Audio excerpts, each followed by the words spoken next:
गुरुदेव, जितने भी संत बैठे हैं सभी को नमन। और सामने जितने मेरे अनुभव बहन भाई माताएं, और जैसा कि मैं अपना मार्गदर्शन और बहुत कुछ दादा तुफैल जी को मानता हूं, और उन्होंने 2016 तक हम वैसे ही काम करते थे, लेकिन उन्होंने एक मार्ग दिया कि इस मार्ग पर काम करो। 2-3 उनमें से हमने एक चुना। आज पहली बार उन्होंने मुझे बोला कि भाई तूने शुद्धि पर बोलना है, शुद्धि क्यों आवश्यक है, और मैं शुद्धि पर ही बोलने के लिए आया हूं। आपने देखा होगा कि कोई भी वस्तु किसी भी अकारण रूप से अशुद्ध हो जाती है, जिसे हम लोग लव जिहाद के नाम से ही बोलते हैं, या ये बोलते हैं कि आक्रांताओं ने तलवार के बल पर उन शुद्ध यानी कि जो सनातनी थे उन लोगों को अशुद्ध कर दिया। या हम ये भी बोल सकते हैं कि वो लोग लालच में अशुद्ध हुए, भय में अशुद्ध हुए, कैसे भी हुए, लेकिन वो लोग अशुद्ध हुए। और अशुद्ध चीज को जब तक शुद्ध ना किया जाए वो ग्रहण करने योग्य नहीं होती है। उसके लिए हमारे यहां हवन का प्रावधान है, गंगा स्नान का प्रावधान है। इस प्रकार से हम लोग उनकी शुद्धि कर कर अपने समाज में लेकर आते हैं। ये वही लोग हैं जो लोग आज हमारे शत्रु बने बैठे हैं, एक इस्लाम की विचारधारा के अंदर जाकर एक दलदल में फंसकर और एक विचारधारा के गुलाम होकर हम लोगों का ही यानी कि अपने लोगों का ही कत्ल कर रहे हैं। उस विचारधारा से उनको निकालकर वापस स्वतः गौ गंगा गीता धर्म का आचरण, जिस नारी समाज को ये लोग जूती के बराबर समझते हैं, भोग की वस्तु समझते हैं, जिन्होंने इसे खेती तक बोल दिया कि भाई इससे खेती कीजिए, और अपनी विचारधारा की संतानों की उत्पत्ति करके, और जो भी ऐसे लोग हैं जो गाय को पूजते हैं, जो सनातन के मानने वाले हैं, या यूं कहें जो भी गैर मुस्लिम हैं, उनको किसी भी तरीके से समाप्त करके इस्लामिक बनाना है, मुसलमान बनाना है, उस विचारधारा को ये लोग आगे बढ़ा रहे हैं। शुद्धि कहें या घर वापसी कहें, वो क्यों आवश्यक है?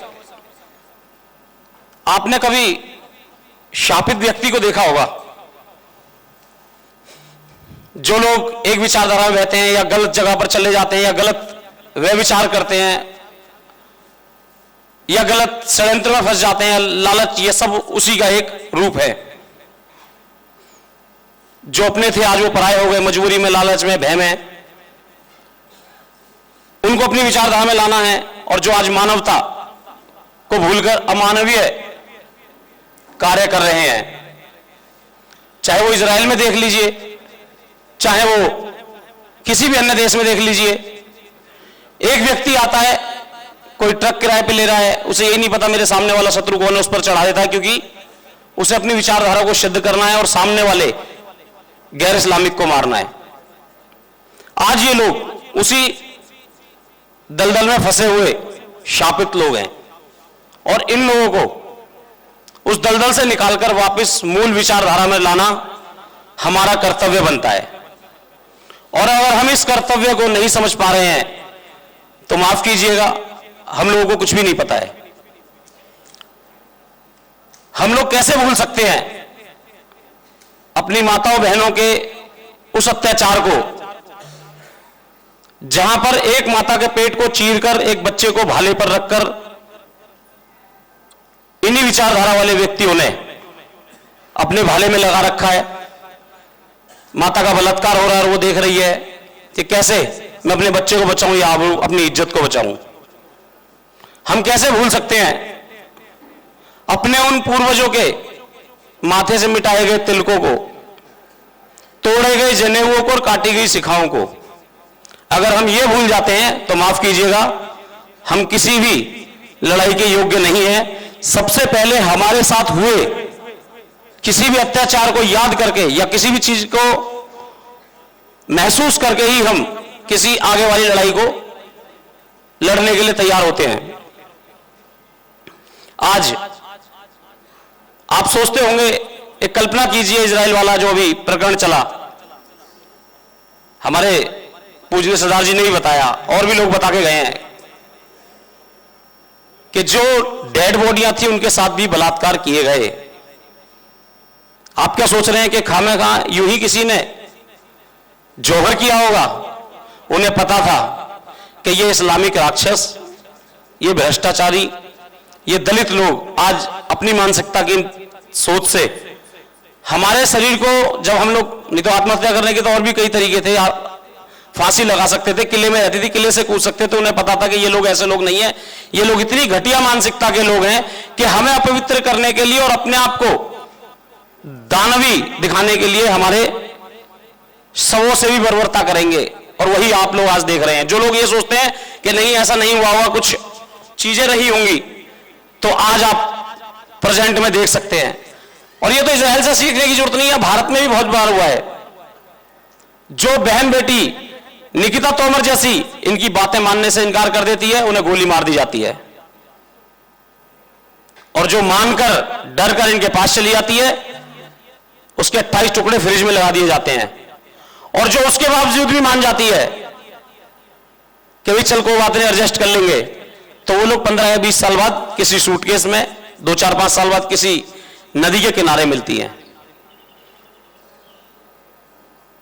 शुद्धि इसलिए आवश्यक है कि आपने देखा होगा कई लोग आज भी अपना गोत्र बता रहे हैं, हम राजपूत थे, ये थे, वो थे। जैसा गुरुजी ने बताया कि वो आप लोगों को भ्रमित कर रहे हैं मात्र।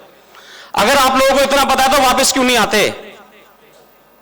अगर आप लोगों को इतना पता है तो वापस क्यों नहीं आते हो?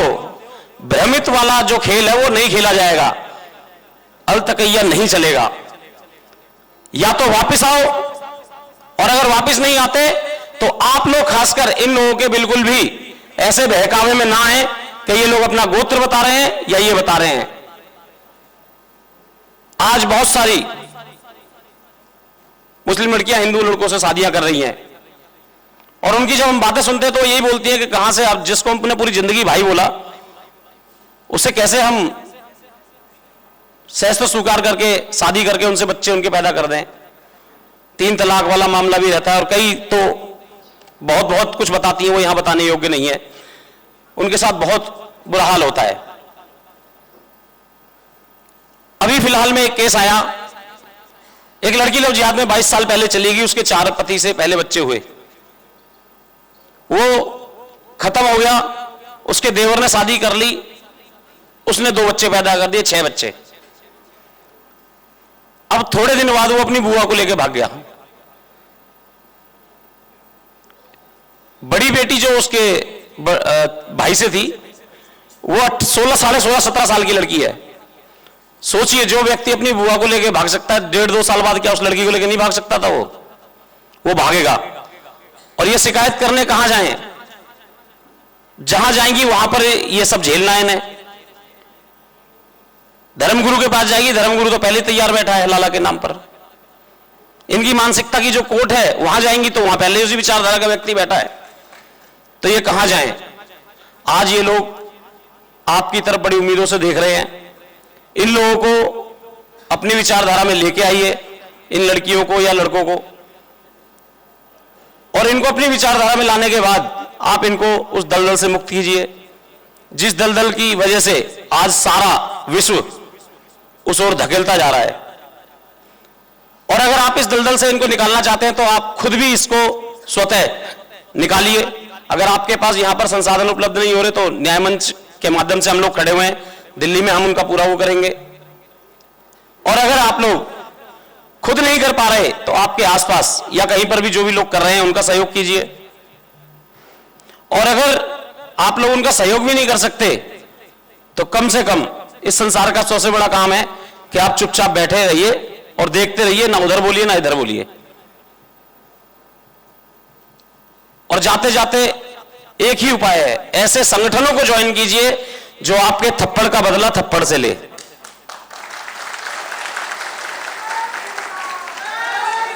नहीं तो किसी भी संगठन का झंडा उठाने की आवश्यकता नहीं है।